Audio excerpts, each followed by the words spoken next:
Now you can listen to Wine and Dine Radio while shopping at the grocery store or your neighborhood wine merchant. Wine and Dine Radio can be heard using your wireless internet on your cell phone. You're listening to iWineRadio. iWineRadio is a production of Food Tastes Better with Wine on the web at iWineRadio.com. Hey guys, I thank you for listening to iWineRadio, and we are still the only wine channel on iTunes Radio. If you go look under iTunes Radio icon and scroll down to News and Talk Directory, and it's listed alphabetically, click on that and the stream comes up immediately. iWineRadio.com, where you can find links to individual guests. And if anyone's interested in advertising or becoming an underwriter or sponsor, please contact us at iWineRadio.com. We really, really appreciate your support. The more support we get, the more conversations I can have with fascinating people around the world, including you. If you have a story to tell that you'd like to share on iWine Radio, go to iWineRadio.com and contact us, and we'll go from there. Hi, listeners. My name is Coenraad Stassen. I'm the winemaker and estate manager at Brys Estate on Old Mission Peninsula in the beautiful state of Michigan. We invite you to come out to our tasting room, sample our award-winning wines, and really come taste the estate difference. And whenever you're in the area, you'll notice why we have won numerous awards, not only for wine, but as a region, and see why we're one of the top 10 small towns in America.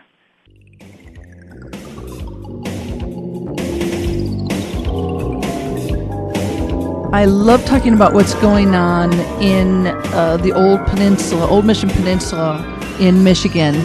And a press release came across my desk a couple days ago that Brys Estate, located on Old Mission Peninsula in Traverse City, Michigan, was recognized at the top wine competitions in the U.S. and internationally. And so I was just able to taste their Pinot Blanc, the 2012 Pinot Blanc, which received Best of Class awards for that and their 2012 Riesling, 2011 Merlot from the 2013 Pacific Rim International Wine Competition, and et cetera. There's lots more to talk about here. So joining us today on Wine and Dine is the vintner and estate manager for Brys Estate Vineyard and Winery, Coenraad Stassen. And he's got a fascinating story unto himself. So let's introduce him. And Coenraad, you said that you were born and raised in South Africa. And so how did you study winemaking at Stellenbosch University? Yes, Lynn. Yeah, I did. Actually went to Elsenburg Agricultural College and did a degree in viticulture and enology in South Africa, yes. And so how long have you been working at Brys Estate Vineyard and Winery in Michigan? I started here at the end of 2006, and so that was right when we kind of started seeing a growth spur in the industry in general. And so I've been very fortunate to be with the winery pretty much since the beginning. How the heck does the Brys family do a worldwide search for a winemaker and find you in South Africa to make this huge move from the southern hemisphere to the northern hemisphere? I mean, were you just a young guy wanting to do something different? Actually, I made wine in South Africa for 8 years. Wow. And at that time, I wanted to just see what else is out there and learn a different trade, maybe, and just see, where's my winemaking going to take me.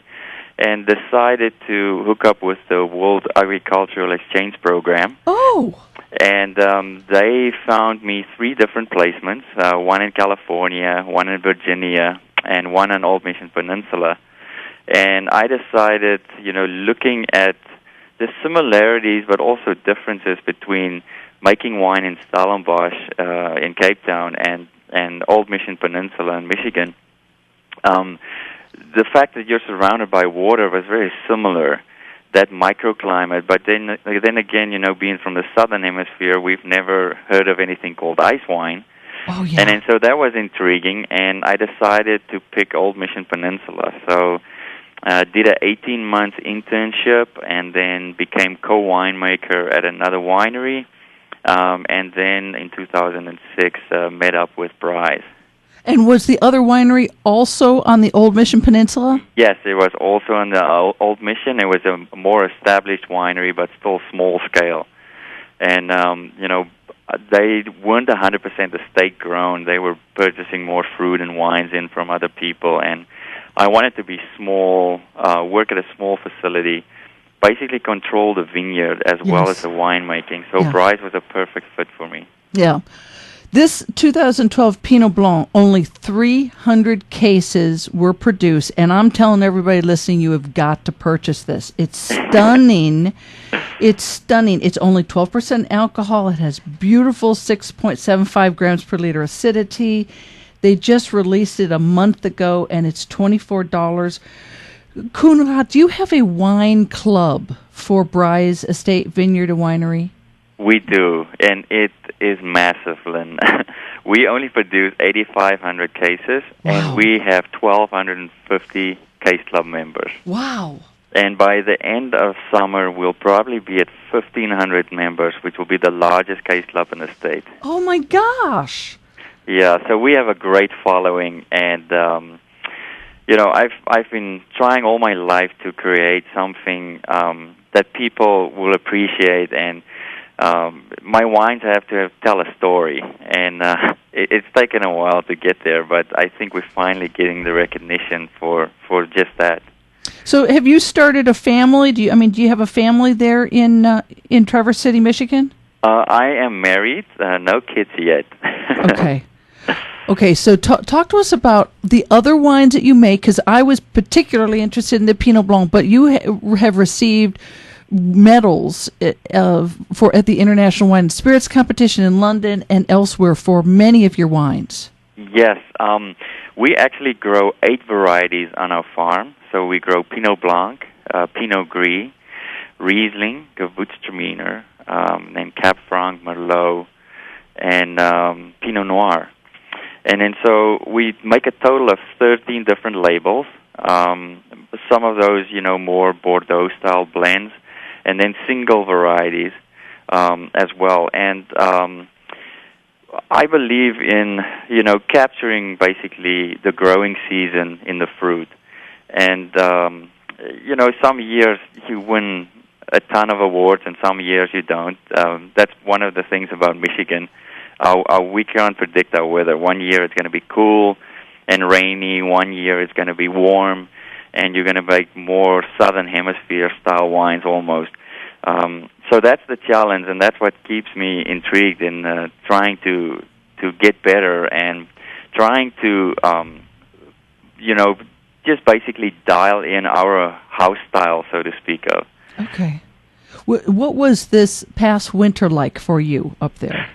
Well, I'm South African, so it was obviously too long. But no, we actually had above average, I would consider, snowfall amount. Temperatures didn't get really below freezing. The coldest it got was, 20s? Teens. Okay. We didn't really dip into the zeros because that's when you start getting damage in your vineyard. Yes. A lot of snowfall, so that protected the vines, nice natural insulation. And it was just long. We were still, March, we were still in the high 30s, which was below average. But the vineyard is looking good. We're about 2 weeks past bud break right now. Okay. And so the next step for us would be bloom. We had no frost damage up to date. And so I'm thinking we're looking at a good year if we can start getting some heat accumulation. Boy, where I'm at on the coast of North Carolina, it's this week is hot. It's going to be almost up to 90 in the next couple of days. And I'm talking to people on the West Coast up in Northern California, and they're saying in St. Helena it's already too hot. Wow, yeah. And see, that's the one great thing about Michigan. there's a lot of wine writers and people that have really dedicated their lives studying where's the best place to plant vineyards. And they always say the best place to plant a vineyard is the coolest place that you can plant where the fruit fully matures and you can make wine out of it. So, I think Michigan we're getting close. It's not too hot. We struggle more with trying to get a long enough growing season to get the fruit fully mature than struggling with, sugar and all of those things. Talk to us about your Gewürztraminer. Yes. My philosophy, we have 2 acres of Gewürztraminer planted, so we make about 500-600 cases of that a year. Okay. And my philosophy is I love the Alsatian-style Gewürz, the drier style, and I call it the more oily style because of the terpenes in there. It's so fat and viscous, and it's spicy. For me, that is a really tough sell in the Midwest. And just because it takes a true Gewürztraminer lover to appreciate that style. But aren't there a lot of Germans, Germanic, Americans in that part of the country? I would think that goes well with sauerkraut. And sure, sausage. that might be like a seasonal thing. I think more specific. It's not an everyday wine. A lot of people struggling with the pronunciation of it, and that's half the fun. Exactly. And if you look at as a menu in a restaurant, there's not a lot of Gewürztraminers on there. Yeah. So my approach on Gewürztraminer is I do the more German approach on it, and so I leave a little bit of residual sweetness. Okay. And what that does is it brings out this beautiful floral and rose petal and tropical lychee tones without the heavy perfuminess that Gewürztraminer can get. And that just makes it more appealing, not only by the glass, but it makes it a great food wine with spicier foods or Thai foods. Oh, yum. Okay. And then so that's my approach, and we sell out every year. Coenraad, is your 2012 Naked Chardonnay, naked meaning no oak? Yes. 100% wonderful. Stainless fermentation. Okay. And we have 2 different clones of Chardonnay. We have the Champagne clone, which is most commonly used for champagnes, and then we have the Muscat clone. Oh, and yes. The Muscat clone, if you allow that to get really ripe, you create this intense pineapple syrup. And I pick it a little earlier, so I keep it clean and fresh, but it almost tastes a little bit like a New Zealand Sauvignon Blanc because of that tropical and a little bit of grassy tones that you can get from it. Well, last one I want to ask you about before we run out of time, your dry ice wine. Yes. I am very proud of that wine since I have never worked with ice wine until I actually came to the United States in 2003. And not only did I win with my 2007 the best dessert wine in the state, but also this one just took best of class. So for somebody that didn't grow up with it, it's a huge accomplishment for me. Okay, and let me let people know also that the Brys Estate Vineyard and Winery has a guest house that you can rent, and we'll have links up to brysestate.com. Well, yes. Coenraad, we would like to thank you so very much for joining us today on Wine and Dine. This has just been a total pleasure. Lynn, thank you so much for having me, and thank you, listeners, and hopefully we'll get a chance to see you out at the winery sometime. Now you can listen to Wine and Dine Radio while shopping at the grocery store or your neighborhood wine merchant. Wine and Dine Radio can be heard using your wireless internet on your cell phone. You're listening to iWineRadio. iWineRadio is a production of Food Tastes Better with Wine on the web at iWineRadio.com.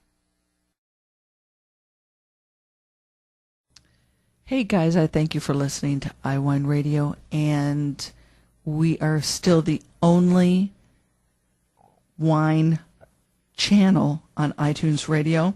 If you go look under iTunes radio icon and scroll down to news and talk directory, and it's listed alphabetically, click on that and the stream comes up immediately. iWineRadio.com, where you can find links to individual guests. And if anyone's interested in advertising or becoming an underwriter or sponsor, please contact us at iWineRadio.com. We really, really appreciate your support. The more support we get, the more conversations I can have with fascinating people around the world, including you. If you have a story to tell that you'd like to share on iWine Radio, go to iWineRadio.com and contact us, and we'll go from there.